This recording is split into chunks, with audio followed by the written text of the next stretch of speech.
Ne vous semble-t-il pas étrange que l'Amérique, le pays le plus riche et le plus puissant, le seul pays qui a libéré les autres nations du mal et qui est la plus grande nation évangélique sur Terre, ne soit même pas mentionné dans la Bible? La vaste majorité des chrétiens, du moins à ma connaissance, n'imagine même pas que les États-Unis puissent être Babylone. J'étais un de ceux-là. On entend souvent dire que Babylone est un symbole ou l'ensemble des fausses religions et qu'elle n'a rien à voir avec une nation. La chute de Babylone la Grande, avec ses conséquences, est l'événement qui est très longuement décrit dans le livre de l'Apocalypse. C'est aussi le cas pour la Babylone historique, dans les chapitres 50 et 51 du livre de Jérémie. Tant le ciel que sur la terre, cet événement semble avoir plus d'importance que la destruction de la bête et du faux prophète. Elle est devenue la demeure de démons, le repère de tout esprit impur, le repère de tout oiseau impur et exécrable. Ce n'était pas sa condition initiale. Elle n'est pas montée de l'abîme, comme la bête, mais elle est devenue la demeure de démons au cours d'une terrible déchéance. Comment a-t-elle été saisie, celle que louait toute la terre? Pour Ésaïe, Babylone est le plus beau des royaumes, la fierté des Chaldéens. C'est d'elle que sort le tyran, l'oppresseur, associé à Lucifer, le dompteur des nations qui voulait élever son trône au-dessus des étoiles de Dieu. Aussi haute que soit placée Babylone, le prophète annonce sa destruction complète, sa ruine totale par les Mèdes et les Perses. Prophétie qui, sur le plan historique, se réalisa à la lettre au temps de Daniel. Au jour de son jugement, ni ses pratiques magiques, ni ses sortilèges, ni ses pratiques occultes ne la serviront, tous ses sages périront avec elle. Aussi l'ordre est-il donné au peuple de Dieu, avant qu'il ne soit trop tard de sortir d'elle. En accord avec Ésaïe, le prophète Jérémie annonce aussi la chute et la ruine de Babylone au bout de 70 années de captivité d'Israël en son sein.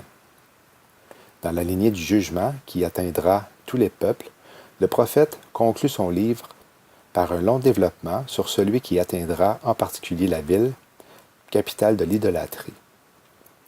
Le jugement prononcé par les deux prophètes s'est accompli à la lettre. Prise par Darius le Mède, la ville finira par être démantelée et ses matériaux utilisés pour la construction d'autres villes. Aujourd'hui, l'antique cité n'est plus qu'un champ de ruines impressionnant. Jean nous montre que, malgré sa destruction, le système babylonien traversera les siècles et s'incarnera dans les derniers temps dans un pays prestigieux qui finira, lui aussi, en fumée. Voilà pour ce qui en est de l'introduction. Nous allons maintenant examiner les endroits dans l'Ancien Testament qui identifient, en termes prophétiques, Babylone la Grande en tant que nation et entité singulière et non une sorte de système mondial. La Bible utilise des symboles dans le langage prophétique. Beaucoup de bêtes, par exemple, y sont décrites dans les prophéties. Le prophète Daniel, au chapitre 7 de son livre, décrit des visions prophétiques pour des temps éloignés. La première bête était comme un lion qui représente l'Angleterre. Daniel prit la parole et dit, « Je regardais, dans ma vision, pendant la nuit, et voici, les 4 vents des cieux se levèrent avec impétuosité sur la grande mer. Et 4 grandes bêtes montèrent de la mer, différentes l'une d'entre elles. La première était comme un lion, et dressée sur ses pieds comme un homme, et où un cœur d'homme lui fut donné. » Le symbole royal d'Angleterre est un lion. Elle est la mère de Babylone. Elle est Tarsis avec ses lionceaux mentionnés dans Gog et Magog. Les lionceaux étant entre autres les États-Unis et probablement le Canada. La Babylone a une mère puisqu'elle a été enfantée. Si l'Irak était la Babylone en question, comme quelques-uns l'affirment, qui serait sa mère? Irak n'en a pas. Même chose pour Rome. Et en plus, Rome n'est pas un pays, mais une ville. Une nation est un pays, comme mentionné au chapitre 12, chapitre 50 du livre de Jérémie. Le lion est un symbole de force, de puissance, de souveraineté, et il est le roi des animaux. Le 2 novembre 1917, la déclaration de Balfour est signée par Arthur Balfour. Par cette lettre, le Royaume-Uni se déclare en faveur de l'établissement d'un foyer national juif. La Grande-Bretagne a aussi joué un rôle majeur dans la défaite d'Hitler et son régime antisémite, mais elle l'a fait avec l'aide des États-Unis. Les deux sont venus à la rescousse des Juifs. Daniel 7,4. La première était comme un lion et avait des ailes d'aigle. Je regardais jusqu'au moment où ses ailes furent arrachées. Les États-Unis sont représentés par l'aigle.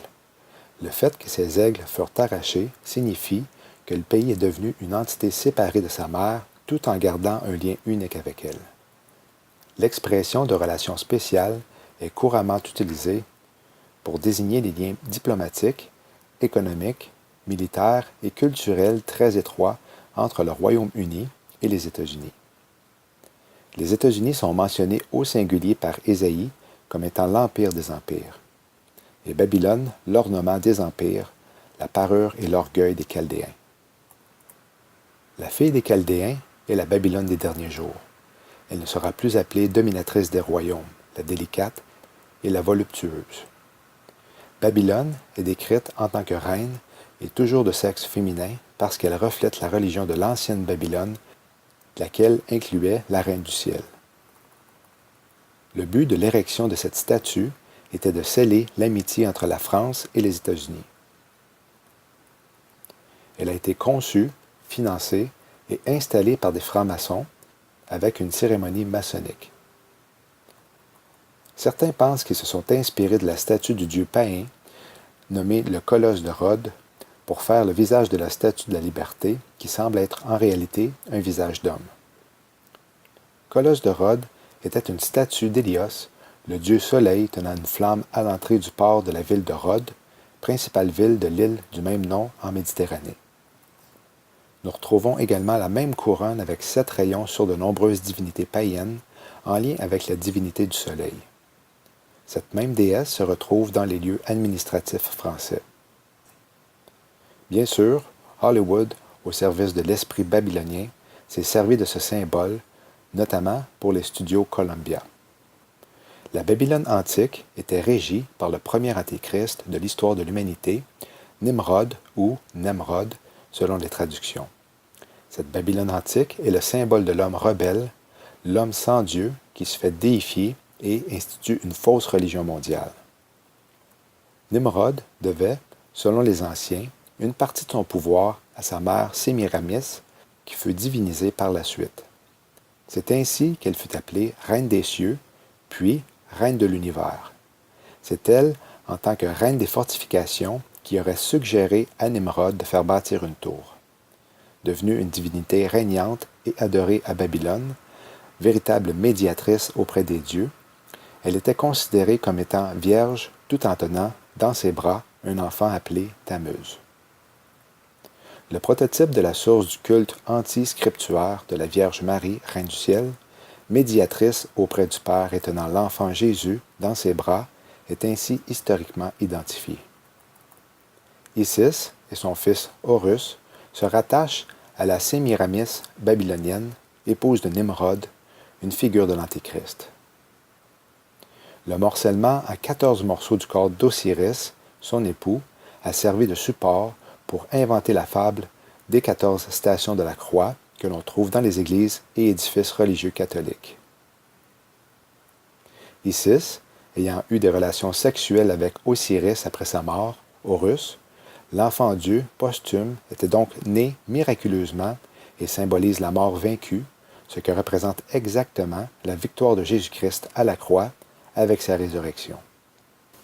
Ce prototype, protéiforme selon les civilisations, les époques et les lieux de culte sera reconnu sous les traits du couple mère-fils Isis et Osiris en Égypte, Aphrodite et Éros en Grèce, Cybèle et Décius à Pergame, siège du trône de Satan décrit par Jean, en Asie mineure.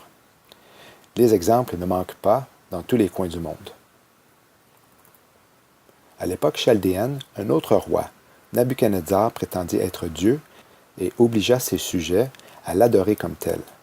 Sa statue, qui devait faire l'objet d'un culte, était un signe précurseur de l'image de la bête de la fin des temps. Avant de commencer le projet de la Statue de la Liberté, Le sculpteur Auguste Bartholdi cherchait des fonds pour construire une statue géante de la déesse de la fertilité Isis, connue des Égyptiens, ou Istar, connue des anciens Babyloniens. Les Romains ont également adopté cette déesse de la fertilité, Isis, mais ils ont changé son nom pour Libertas en latin, liberté en anglais. Libertas est l'équivalent mythologique d'Isis et d'Istar. Par conséquent, la statue de la liberté pourrait être aussi la statue d'Isis que les Babyloniens appelaient Istar, la déesse de la fertilité, de l'amour et du sexe. Selon les anciens rites païens, on ne pouvait être purifié du péché qu'après un rapport sexuel avec un prêtre ou une prêtresse du temple d'Istar. En contrepartie de ce salut, une offrande cadeau était nécessaire. Istar était la patronne mère des prêtresses du temple et des prêtres. Elle était la mère de ce que nous appellerions aujourd'hui la prostitution. Voilà pourquoi Istar a été vue par les premiers chrétiens comme la prostituée de Babylone. Et voilà pourquoi la statue de la liberté, symbole de l'Amérique, est appelée par les prophètes la prostituée de Babylone. Pensez-vous que ce soit juste une coïncidence que les États-Unis, la maison de la plus grande et de la plus célèbre statue d'Istar, fournit 60% de tout le contenu pornographique offert dans le monde? Est-ce juste une autre coïncidence que ce soit le pays où est née la libération sexuelle et sa propagation à travers le reste du monde? Ce ne peut pas l'être. C'est prédit dans les Écritures. Apocalypse 17.4. Elle tenait à la main une coupe d'or, pleine des abominations et des souillures de sa prostitution. Le dernier indice est la description de Babylone comme la fille de Chaldée. Cela a un trop profond symbolisme enraciné dans la géographie et la montée des États-Unis. Chaldée est une région au Moyen-Orient principalement habitée par des tribus sémitiques pendant le temps des prophètes. Le mot sémite est forgé à partir du personnage biblique Sem, un des fils de Noé et ancêtre d'Abraham. Or, la famille de tribus sémitiques, des plus puissantes et influentes d'aujourd'hui, est représentée par les Juifs, Israël. Selon les Écritures, Babylone serait la résidence d'une multitude de Juifs qui ont quitté leur terre. Puis j'entendis une autre voix du ciel qui disait « Sortez du milieu d'elle, mon peuple, de peur que, participant à ses péchés, vous n'ayez aussi part à ses plaies. » Aujourd'hui, la plus grande population du peuple juif se trouve aux États-Unis. En outre, 48% des milliardaires américains sont juifs. Ils ont fait leur richesse aux États-Unis et ont contribué à son ascension en tant que superpuissance du monde. Vous allez sûrement reconnaître certains des noms sur cette liste. La fille des Chaldéens, la nation que le peuple juif a aidé à bâtir son statut de superpuissance, est les États-Unis d'Amérique. Elle est une nation de fermiers et récolte de grosses cultures. Babylone est une énorme importatrice et exportatrice de toutes sortes de choses, même de musique, qui n'a servi qu'à une chose, la promotion de son système antichrétien.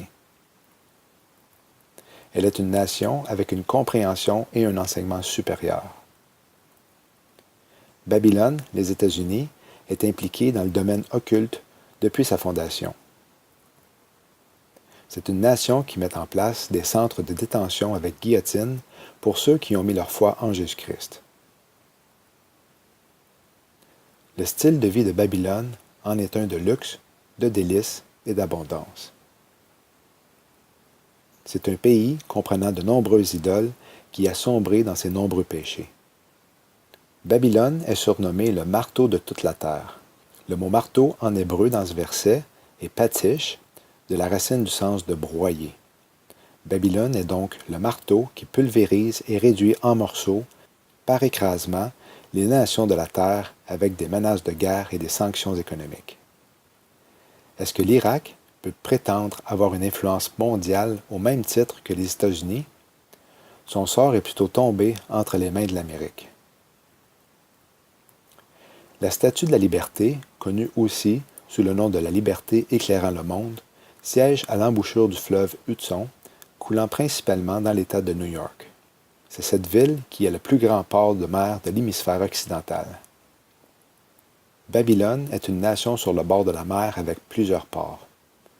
C'est un pays entouré par de larges étendues d'eau, chacune avec un nom différent. Ainsi, ces noms ont le nom d'Atlantique, de Pacifique, des Grands Lacs, du fleuve de Mississippi et du golfe du Mexique. Le mot trésor est Otsa pour magasin de stockage. Sa richesse requiert d'énormes infrastructures pour emmagasiner ses nombreuses ressources. Babylone est nécessairement un vaste réseau de commerce international. Les États-Unis remplissent ces paramètres à la lettre. Les Illuminati est un groupe élitiste qui dirige secrètement le monde. Le mot Illuminati signifie « porter la lumière » et une façon de le symboliser est par une flamme. Ésaïe 14, 12. Comment es-tu tombé du ciel, astre brillant, fils de l'aurore? Comment as-tu été abattu à terre, toi qui foulais les nations? Le mot brillant est porteur de lumière. C'est dans le port de New York que se trouve cette femme avec une torche élevée vers le ciel. Elle tient la flamme de l'illumination maçonnique. Pour eux, la flamme représente le soleil dans le ciel. Les gens ne réalisent pas la puissance d'un tel symbolisme et comment il peut être utilisé avec des effets catastrophiques sur les esprits des masses sans méfiance. Le mouvement des SS nazis fit une utilisation prolifique de ces jeux de symboles et ravagea le monde. Cette statue, la plus grosse jamais construite, est supposée être un symbole de liberté et de démocratie, mais représente plutôt le contraire. C'est sur l'île de la Liberté qu'une fière femme se tient sur un énorme piédestal ressemblant à une base de tour babylonienne. À ses pieds est une manille brisée évoquant la victoire sur la tyrannie. La liberté qu'elle promet est l'esclavage au système de ce monde, l'ancien système babylonien de Nimrod et Sémiramis, sous l'emprise de Lucifer. Il n'y a pas pire liberté que celle qui vous donne le droit de sombrer dans le péché. Cette liberté se nomme en réalité l'esclavage du péché. Jésus-Christ a dit que comme il en était au jour de Noé, il en sera de même à l'avènement du Fils de l'homme. Noé a vécu 350 ans suite au déluge. Il était donc présent lors du règne de Nimrod, qui est à l'origine de Babel. Babel ou Babylone signifie confusion par mélange et porte de Dieu. Jean nous dit que la femme est la grande cité. Cité est le mot poli pour ville ou porte. On peut compter 3 émergences de Babylone dans la Bible, celle du temps de Nimrod, une autre du temps de Nebuchadnezzar et la dernière du temps présent avec Obama. New York est sans conteste la ville qui, à cause des institutions mondiales, siège aux Nations Unies, exerce la plus forte influence sur le monde. Elle est le capitole bancaire mondial, demeure de Wall Street et de toute fraude financière malicieuse et tromperie du système de ce monde. L'Organisation des Nations Unies est une tentative de l'homme pour régner sur le monde sans Christ. Cette organisation internationale, regroupant 193 États, est Babel du temps de Nimrod. Leur salle de méditation est Bel ou Baal, la demeure de Lucifer.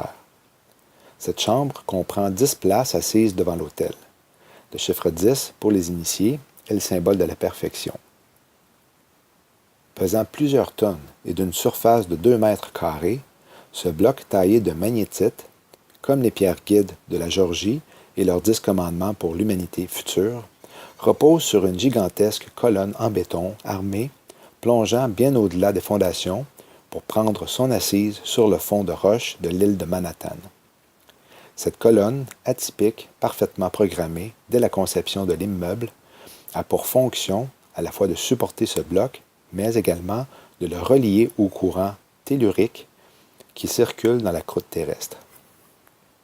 En 1957, le secrétaire général suédois de l'époque offrit cette salle à la Lucis Trust, qui s'appelait au tout début Lucifer Trust, une organisation spiritualiste mondiale. Le nombre 13 dans les Écritures est le nombre de la rébellion. Curieusement, on remarque 13 marches sur la pyramide, 13 feuilles sur la branche d'olivier que l'aigle tient dans sa patte droite et 13 étoiles dans la main gauche. Le chiffre 13 est très important pour les francs-maçons. Je considérais les cornes, et voici, une autre petite corne sortit du milieu d'elle. Et 3 des premières cornes furent arrachées devant elle. Et voici cette corne avait des yeux comme des yeux d'homme, et une bouche qui proférait de grandes choses. Le mot corne associé à l'Antéchrist est keren en hébreu, qui veut dire corne, tête, force et puissance. En araméen, le mot est aussi keren et signifie entre autres rayon de lumière. Et la racine de ce mot est karen pour envoyer des rayons. Babylone est un pays avec une force aérienne et un programme spatial des plus avancés dans le monde. Quand Babylone s'élèverait jusqu'aux cieux, et quand elle rendrait inaccessible sa forteresse, des dévastateurs y entreront de par moi, dit l'Éternel. Le mot cieux dans l'hébreu est shamaïm, qui signifie les cieux visibles, la demeure des étoiles. Même mot utilisé dans le passage d'Ésaïe 14,13, qui parle de Lucifer et dit « Tu disais en ton cœur, je monterai aux cieux. » Quand tu élèverais ton nez comme l'aigle, quand tu le mettrais entre les étoiles, je te précipiterai de là, dit l'Éternel. Car l'Éternel va ravager Babylone. Il va faire cesser au milieu d'elle la grande voix. Une caractéristique de Babylone est sa grande voix, une voix qui est entendue à travers le monde. Lorsqu'elle parle, les gens écoutent. Elle peut établir ou détruire une nation entière par le biais de sa politique étrangère et sa puissance militaire. Tu as dit, je dominerai à toujours. Si bien que tu ne prenais pas garde à ces choses, tu ne pensais pas qu'elle en serait la fin. Babylone se croit invincible et invulnérable. Elle est si sûre d'elle qu'elle ne croit pas un seul instant que sa fin puisse venir rapidement. Elle est fière, elle ne se soucie pas de ce qui va lui arriver. L'histoire n'a jamais enregistré la chute d'un État ou d'une ville de la manière décrite par les prophètes concernant Babylone.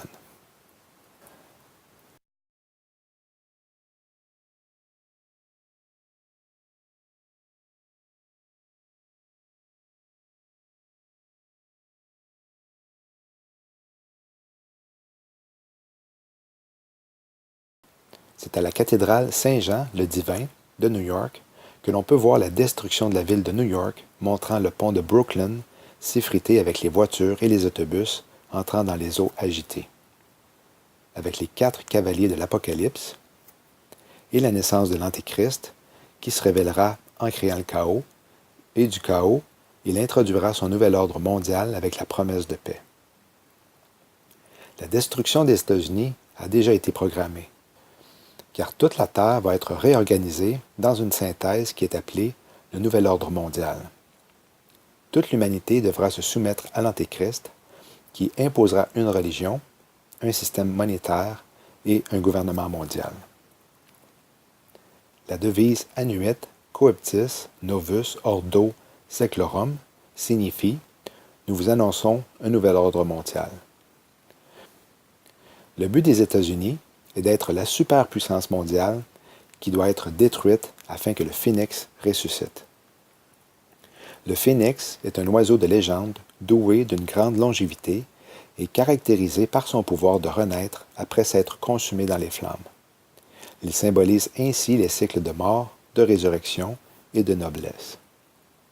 Il s'agit d'un oiseau originaire d'Arabie et rattaché au culte du soleil dans l'ancienne Égypte où il était vénéré. Selon les auteurs classiques grecs et latins, le phénix est une sorte d'aigle. Son plumage était splendide et se parait de couleurs éclatantes. Il n'existait qu'un seul phénix à la fois. Il vivait très longtemps. Aucune tradition ne mentionne une existence inférieure à 500 ans. Le phénix se reproduit lui-même. Quand il sentait sa fin venir, il construisait un nid de branches aromatiques et d'encens, y mettait le feu et se consumait dans les flammes. Des cendres de ce bûcher surgissait le nouveau phénix. Qui va détruire Babylone d'Amérique? Tracez une ligne droite au nord des États-Unis, dans l'Arctique, et vous allez arriver au plus vaste territoire de la planète. La Russie est le grand ennemi de Babylone, l'ennemi destiné à la détruire. Voici le blason russe. Un aigle impérial à 2 têtes qui porte un cavalier blanc, monté sur un cheval blanc qui terrasse le dragon. Les 2 têtes opposées de l'aigle parlent de la thèse et de l'antithèse. La synthèse est le cavalier monté sur un cheval blanc, l'Antéchrist, qui est le premier cavalier de l'Apocalypse. Ce que vous allez lire a été écrit en 1985. C'était la fin de la guerre froide. Il n'y avait donc aucune raison d'envisager un tel scénario. L'auteur de cette prophétie est David Wilkerson, évangéliste connu, décédé en 2011. Le livre dans lequel figure cette prophétie est peu connu. Il n'est même pas recensé dans la biographie de son auteur dans Wikipédia. Il s'intitule « Sonne de la trompette et avertis mon peuple », édition Sentinelle. Wilkerson est un prophète qui ne répond pas au type habituel. Son message ne caresse pas dans le sens du poil. Il dit les choses telles que la sainteté de Dieu les ressent. Les États-Unis seront détruits par le feu. Une destruction soudaine arrive et peu de gens y échapperont. De manière inattendue et en une seule heure, un holocauste à l'hydrogène engloutira les États-Unis. Cette nation aura cessé d'exister. Cela se produira parce que les États-Unis ont péché contre la plus grande lumière qui soit. Les autres nations sont toutes aussi pécheresses, mais aucune d'elles n'est inondée par la lumière de l'Évangile autant que l'Amérique. Dieu va juger les États-Unis pour leur violence, leurs crimes, leur corruption, leur fourberie, leur escroquerie, leur tiédeur envers Christ, leur rechute, leur ivrognerie, leurs films obscènes, leur pornographie ignoble et leurs pratiques occultes. Le jugement les frappera également parce qu'ils assassinent des millions de bébés et qu'ils commettent des atrocités envers les enfants. Le divorce et l'adultère y foisonnent. L'homosexualité et le sadomasochisme sont étalés sur la place publique. On abuse des drogues et, enfin, on y retrouve une forme de piété sans aucune puissance. Tout sera terminé en 1 heure. Pour l'intelligence naturelle, c'est une folie de se présenter devant une nation prospère et puissante pour proclamer « Tout est fini, le jugement est à notre porte, nos jours sont comptés ». La coupe d'iniquité des États-Unis est pleine. L'ours a pris ses dispositions et il est prêt à agir. Ce n'est plus qu'une question de temps. Les missiles meurtriers viendront d'au-delà du pôle Nord. C'est la peur alliée à une sorte d'impulsion naturelle qui poussera l'ennemi à porter le premier coup. Car du septentrion, les dévastateurs fondront sur elle, dit l'Éternel. Les Russes, eux-mêmes, seront terrorisés par la destruction et le ravage qu'ils auront causé sur cette terre. C'est l'Éternel des armées qui a pris cette résolution pour blesser l'orgueil de tout ce qui brille, pour humilier tous les grands de la terre. Nos énormes stocks d'armes seront semblables à un tas de bâtons et de pierres, tout à fait inutiles contre ce que Dieu a projeté contre nous. Ce qui a été dit de la Babylone antique le sera également pour la Babylone moderne. Les guerriers de Babylone cessent de combattre. Ils se tiennent dans des forteresses. Leur force est épuisée. Ils sont comme des femmes. On met le feu aux habitations, on brise les barres. Aucune représaille ne sera exercée par cette nation ou ses alliés à cause de la soudaineté et du caractère définitif de cette attaque. Nous allons cesser de combattre et nos missiles demeureront à leur base de lancement. Nos forces nous abandonneront à l'heure du jugement. Nos alliés seront comme des femmes et capituleront immédiatement. Dieu s'occupera lui-même de la Russie qui subira une destruction surnaturelle indescriptible. Les efforts entrepris pour obtenir la paix échoueront. La destruction vient et ils chercheront la paix, mais il n'y en aura pas. L'ennemi criera paix. Et même pendant le temps où il se préparera pour la guerre, cette paix semblera possible. Les États-Unis subiront les premiers coups de la vengeance. Dieu détruira la Russie lorsque celle-ci envahira la Terre sainte. Je t'entraînerai, je te conduirai, je te ferai monter des extrémités du septentrion, et je t'amènerai sur les montagnes d'Israël, toi et toutes tes troupes, et les peuples qui seront avec toi. Aux oiseaux de proie, à tout ce qui a des ailes, et aux bêtes des champs, je te donnerai pour pâture. La Russie envahira Israël parce que l'aigle américain ne sera plus là pour assurer sa protection. La défense d'Israël ne sera pas notre bataille, mais celle du Seigneur, de sorte qu'Israël donnera toute la gloire à Dieu. Jérémie 50, 14 à 16. Oui, vous tous les archers, rangez-vous en bataille autour de Babylone, tirez contre elle. N'épargnez pas les flèches, car elle a péché contre l'Éternel. Poussez des cris de guerre de tous côtés contre elle, elle se rend. Ses remparts sont tombés, ses murailles sont démolies. C'est ici la rétribution de l'Éternel contre elle. Oui, rétribuez-la, et faites-lui comme elle a fait. Éliminez de Babylone à la fois le sommeur et celui qui tient la faucille au temps de la moisson. Et devant l'épée meurtrière, chacun s'en retournera chez les siens, chacun fuira dans son pays. Voici pour ce qui en est de la prophétie de David Wilkerson. Il est important de souligner que plusieurs enfants de Dieu ont eu des rêves et des visions que les États-Unis allaient être détruits par le nucléaire. C'est au moment où les missiles se dirigeaient sur le pays que l'enlèvement se produisait.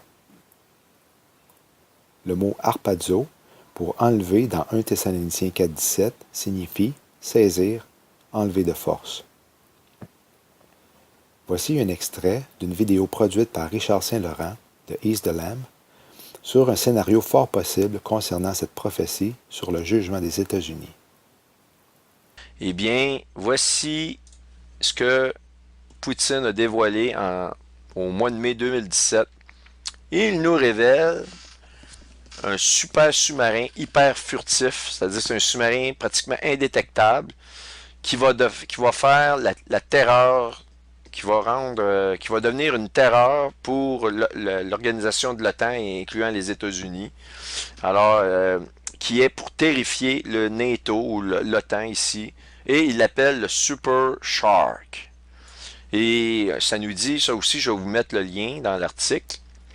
Ils avaient déjà le Shark, là ils ont le Super Shark. Et ça, ce sous-marin-là, pratiquement indétectable, il peut porter une quantité d'ogives nucléaires de grande puissance, c'est faramineux. Et il dit que il n'y a rien de comparable à cela. Eh bien, ça va être un des outils de prédilection pour la destruction des États-Unis d'Amérique. Et je vais vous montrer que ce plan-là a été dévoilé totalement. Ah, tiens, l'étoile, qu'est-ce que vous voyez ici? Un requin. Alors donc, un requin. Bon. Ici, alors donc, voyez le fameux Super Shark. Eh bien, vous allez comprendre. On retourne à la vidéo. Il est à côté d'un requin et on voit, qu'est-ce qu'on voit à gauche? On voit ni plus ni moins que en couleur. Le reste, tout est comme gris, pas de couleur, un peu comme le mur. On nous met l'accent en couleur sur tout le territoire des États-Unis d'Amérique qui est la Babylone. Et je vais faire une vidéo pour vous prouver que la Babylone des derniers jours, c'est bien les États-Unis au sens de la Bible. Il y a 140 preuves, verset par verset. Je vais vous en montrer peut-être une dizaine qui devraient vous convaincre.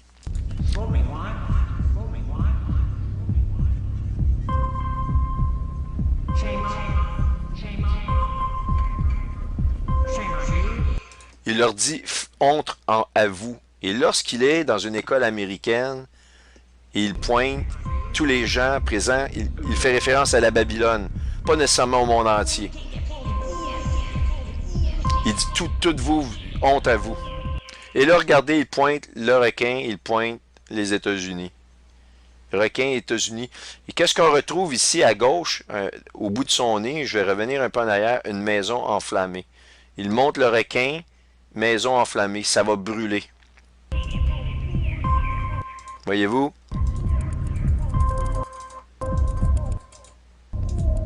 On la voit ici, requin, maison.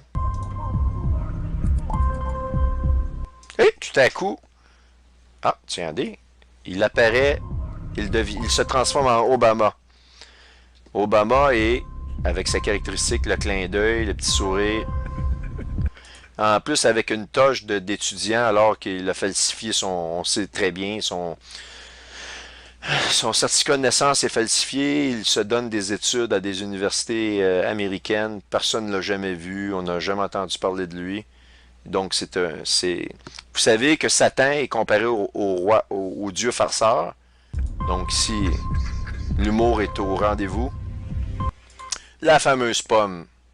Donc, tout ce que je vous ai montré, elle apparaît ici. OK, on retournait un peu en arrière. Voyez-vous encore Obama, lui, il n'a plus de, il a plus de corde, il n'est pas une marionnette. Peu importe ce que les gens peuvent dire, il utilise l'argent de Soros. La Bible nous dit que l'Antéchrist va utiliser, c'est pas par ses propres forces qu'il va monter, mais il va utiliser ce qu'il y a alentour de lui, puis il va prendre le pouvoir par toutes sortes de manigances, etc. Et ici, il est clair qu'il n'a pas aucune corde qui le tient, malgré les apparences. Eh bien, destruction des États-Unis, ici montrée, et le requin, c'est la façon dont ils vont procéder. Il n'y aura pas juste le requin, mais quoi de mieux que de s'approcher et d'utiliser des missiles qui peuvent atteindre des vitesses incroyables.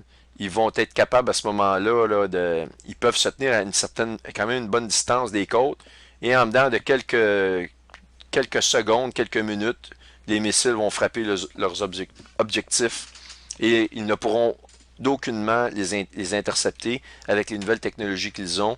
Les États-Unis sont totalement à la merci de ces technologies-là que Poutine nous a dévoilées et que je vais vous parler plus en détail pour vous démontrer que c'est vraiment quelque chose d'incroyable qui se passe là. Un autre point intéressant que je voulais vous partager vient du passage en rapport avec la destruction de Sodome. Genèse 19, 17 à 19. Après les avoir fait sortir, l'un d'eux dit, « Sauve-toi pour ta vie, ne regarde pas derrière toi, et ne t'arrête pas dans toute la plaine. Sauve-toi vers les montagnes, de peur que tu ne périsses. » Lot leur dit, « Oh, non, Seigneur. Voici, j'ai trouvé grâce à tes yeux, et tu as montré la grandeur de ta miséricorde à mon égard, en me conservant la vie. Mais je ne puis me sauver à la montagne avant que le désastre m'atteigne et je périrai. » Le mot désastre dans la concordance en hébreu est Afeka. Il n'apparaît qu'une seule fois dans l'Ancien Testament, et c'est dans le passage que je viens de lire qu'on le retrouve. Son numéro est 2018. Ésaïe 13, 19. Et Babylone, l'ornement des empires, la parure et l'orgueil des Chaldéens sera comme Sodome et Gomorrhe que Dieu détruisit. Genèse 19, 24. Alors l'Éternel fit pleuvoir sur Sodome et sur Gomorrhe du soufre et du feu de la part de l'Éternel du haut des cieux. Jérémie 50, 32. Et je mettrai le feu à ces villes. Jérémie 50, 40. Comme Sodome et Gomorrhe et les villes voisines que Dieu détruisit, dit l'Éternel. Elle ne sera plus habitée, elle ne sera le séjour d'aucun homme. Apocalypse 18, 10. Et se tiendront loin, dans la crainte de sa torture, et ils diront, Malheur, malheur, la cité, la grande Babylone, la ville puissante, car sa condamnation est venue en une heure. Le 21 août 2017, le soleil s'est changé en ténèbres 33 jours avant le grand signe dans le ciel d'Apocalypse 12. L'ombrage traçait la première moitié d'un X sur le pays. Et voici que du 27 au 28 juillet de cette année, la lune sera de couleur rougeâtre pendant la plus longue durée de tout le siècle présent. Elle débutera à 20h15, heure locale à Jérusalem, et prendra fin à 2h29. Cette fois, ce sera Jérusalem qui sera témoin d'un phénomène unique. Acte 2.20. Le soleil sera changé en ténèbres, et la lune en sang, avant que la grande et éclatante journée du Seigneur vienne. Tout comme Babylone, les États-Unis ont été choyés et placés par Dieu à la tête des nations pour gérer le monde. Malheureusement, ils se sont servis de ce pouvoir pour étendre leurs tentacules partout et étouffer les peuples avec leur système monétaire. Toutes les nations ont essayé de les raisonner et de leur faire réaliser que leur comportement était égoïste, mais ils ont été orgueilleux et rebelles. Ils n'ont pas voulu écouter tous ceux qui les avertissaient. C'est pourquoi Dieu en veut à ce système qui a fait souffrir des millions de personnes et il va les détruire subitement. Fuyez du milieu de Babylone et sauvez chacun sa vie. Ne soyez point détruits dans son iniquité, car c'est le temps de la vengeance de l'Éternel. Il lui rend sa récompense. Dieu nous pousse à fuir l'influence du capitalisme et à se détacher de l'empire de ce système par lequel nous nous sommes éloignés des commandements de Dieu. Jésus lui-même avait parlé de ce jour. Prenez garde à vous-même, de peur que vos cœurs ne soient apaisantis par la gourmandise et l'ivrognerie, et par les soucis de la vie, et que ce jour-là ne vous surprenne subitement. Car ce jour-là viendra comme un filet sur tous ceux qui habitent sur la surface de toute la terre. Et ce qui arriva du temps de Noé arrivera de même au temps du Fils de l'homme. On mangeait, on buvait, on prenait et on donnait en mariage, jusqu'au jour où Noé entra dans l'arche. Et le déluge vint, qui les fit tous périr.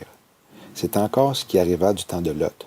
On mangeait, on buvait, on achetait, on vendait, on plantait et on bâtissait. Mais le jour que Lot sortit de Sodome, une pluie de feu et de soufre tomba du ciel, qui les fit tous périr. Il en sera de même au jour que le Fils de l'homme paraîtra. En ce jour-là, que celui qui sera sur le toit et qui aura ses meubles dans la maison ne descende pas pour les emporter, et de même que celui qui est au champ ne revienne pas en arrière. Souvenez-vous de la femme de Lot. Quiconque cherchera à sauver sa vie la perdra, et quiconque la perdra la retrouvera. Je vous dis qu'en cette nuit, de deux personnes qui seront dans un même lit, l'une sera prise et l'autre laissée. De deux femmes qui moudront ensemble, l'une sera prise et l'autre laissée. De deux personnes qui seront au champ, l'une sera prise et l'autre laissée.